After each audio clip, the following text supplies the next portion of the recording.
Today we're talking about skim milk powder. Why do most gelato makers add skim milk powder to their milk-based recipes? Be careful because skim milk powder is often seen, especially by people who aren't familiar with our line of work, those who don't work in a gelato shop, as an unnatural product. So let's clear things up right away. Skim milk powder is nothing more than milk that has been skimmed and had the water removed. So the product is exactly the same as the original, just dehydrated. And why should we use this product? Can't we just use fresh milk, maybe even high quality milk? Well, in fact, gelato makers always start with fresh milk, high quality milk, in short, with liquid milk. However, for certain gelato flavors, it's necessary to add something because the components of skim milk powder are actually just the solid substances from milk. So if we remove 87.5%, which is water, from a liter of milk, we're left with 12.5% solids. And what exactly are these solids? They're the fat, which can be around 3.5% if we're talking about whole milk. So 3.5%. Then there's lactose, which is the sugar naturally found in milk, and then there are the proteins. So that's exactly the point. Milk is actually quite rich in proteins, whey proteins, and caseins. Both of these components have technical functions, meaning that proteins tend to increase the volume of a product and stabilize it, especially when we're talking about gelato.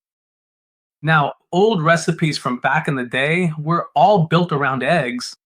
Eggs are rich in protein and have these natural whipping and structuring abilities. In fact, at first, all you needed was milk, eggs, and sugar to create an excellent custard, then freeze it, and so stabilize the structure of the gelato with just these simple ingredients. However, when it became necessary to diversify the recipes, maybe even remove eggs from them, milk alone, with its few solid components, was no longer able to maintain that structure or give a product that feels warm on the palate.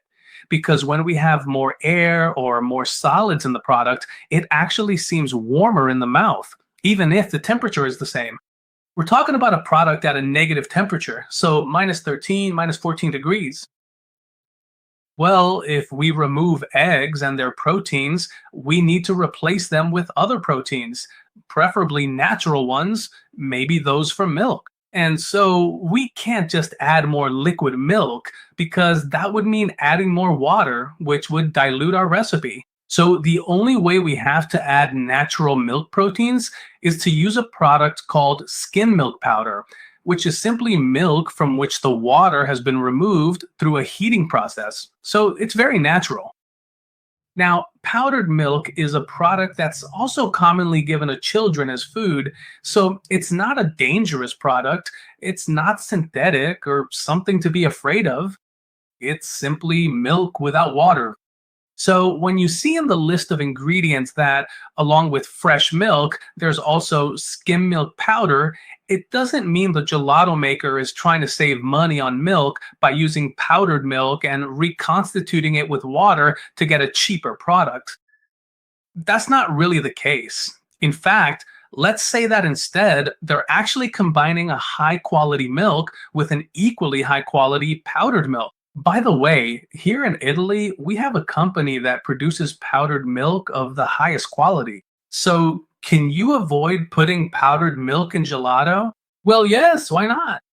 The problem is that we'll probably end up with a product that's a little colder on the palate.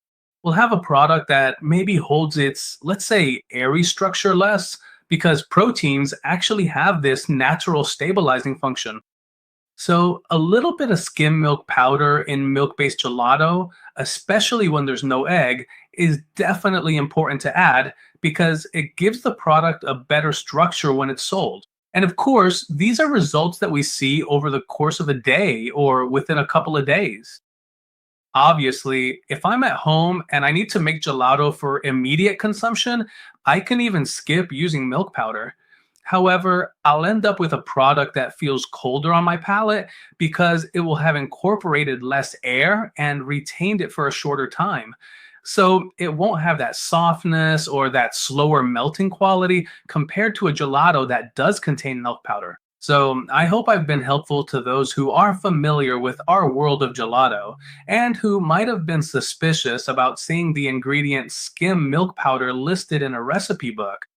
So I want to reassure you that it's a quality product and it's something that's normally used by all or almost all gelato shops to make their gelato and to make the product creamier and smoother on the palate in order to meet the needs of their customers. It's not an ingredient that's used to cut costs. In fact, it's actually quite expensive because it's a protein supplement.